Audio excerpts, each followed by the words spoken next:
ഹോ മഹാജനങ്ങളെ, നിങ്ങൾക്ക് കൊഞ്ചിക്കാൻ തോന്നുന്ന, കാണുമ്പോൾ തന്നെ സന്തോഷം തോന്നുന്ന രാമക്ഷേത്രം ഞാൻ പണിയാൻ വേണ്ടി പോവുകയാണ്. ഉടൻ തന്നെ അതിൻ്റെ പണികൾ പൂർത്തീകരിക്കപ്പെടും. അമിത്ഷാ ജാർഖണ്ഡിലെ തിരഞ്ഞെടുപ്പ് വേളയിൽ പറഞ്ഞ കാര്യമാണിത്. ഇന്ന് പറഞ്ഞ കാര്യമാണ്. നമ്മുടെ രാജ്യത്തിൻ്റെ അവസ്ഥ എന്താണ്? രാജ്യത്തെ എല്ലാ സംസ്ഥാനങ്ങളുടെയും തെരുവുകൾ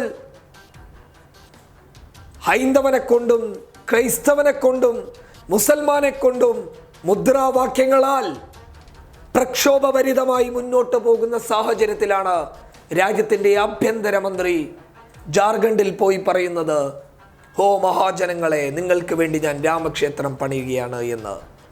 നമ്മുടെ രാജ്യത്തിന് രാമക്ഷേത്രമോ അല്ലെങ്കിൽ ഒരു മസ്ജിദോ അല്ല ആവശ്യം.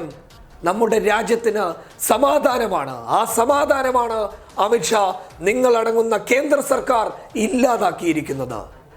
ഒരു കാര്യം എടുത്തു പറയാം. നിങ്ങൾ പറഞ്ഞല്ലോ, ഹോ മഹാജനങ്ങളെ, നിങ്ങൾക്ക് വേണ്ടിയിട്ട് കേന്ദ്ര സർക്കാർ രാമക്ഷേത്രം നിർമ്മിച്ചിരിക്കുന്നു എന്ന്. ആ രാമക്ഷേത്രം മനസ്സറിഞ്ഞ് സന്തോഷത്തോടെ നിങ്ങൾക്ക് നോക്കിക്കാണുവാൻ നിങ്ങളുടെ കയ്യിൽ അധികാരമുണ്ടാകാൻ സാധ്യതയില്ല അമിത്ഷാ. അത് നിങ്ങൾ തിരിച്ചറിയുക. കാരണം കളിച്ച് പഠിച്ച് മണ്ണിനോട് കൂറുപുലർത്തി ഇന്ത്യയുടെ പതാക കാണുമ്പോൾ ആത്മാഭിമാനത്തോടെ ഞാനൊരു ഭാരതീയനാണെന്ന് നെഞ്ചിൽ തട്ടി അഭിമാനത്തോടെ ഉറച്ച സ്വരത്തിൽ ഉറച്ച നിലപാടോടുകൂടി മനസ്സിനകത്ത് കരുതുകയും പ്രകടമാക്കുകയും ചെയ്ത ഇന്ത്യയിലെ മുസ്ലിം സമുദായത്തോട് നിങ്ങൾ ഇന്ത്യക്കാരല്ല എന്ന് നിങ്ങൾ പറഞ്ഞ സമയം മുതൽ തന്നെ തുടങ്ങിയ അമിത്ഷാ നിങ്ങളുടെ പതനം സംശയം വേണ്ട.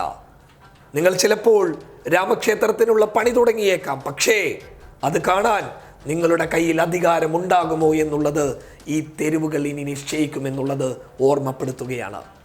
ഇത് നീതിയല്ല. ഇവിടെ നിയമം നടപ്പിലാകുന്നുമില്ല. നീതിയും നിയമവും നടപ്പിലാക്കാതെ കരിനിയമവും തെറ്റുമായി മുന്നോട്ട് പോകുന്ന നിങ്ങളോട് രാജ്യത്തെ പൊതുജനങ്ങൾ വിരൽ ചൂണ്ടി സംസാരിക്കുകയാണ്. തീർച്ചയായും നിങ്ങളുടെ വീഴ്ചകൾ തുടങ്ങിയിരിക്കുന്നു. ഇത് ഒരു സംസ്ഥാനത്ത് മാത്രമല്ല, ഇന്ത്യയുടെ നെഞ്ചകം തന്നെ മുറിക്കുന്ന രീതിയിലുള്ള വിപ്ലവസ്വരമായി ഉയർന്നു വന്നിരിക്കുകയാണ്.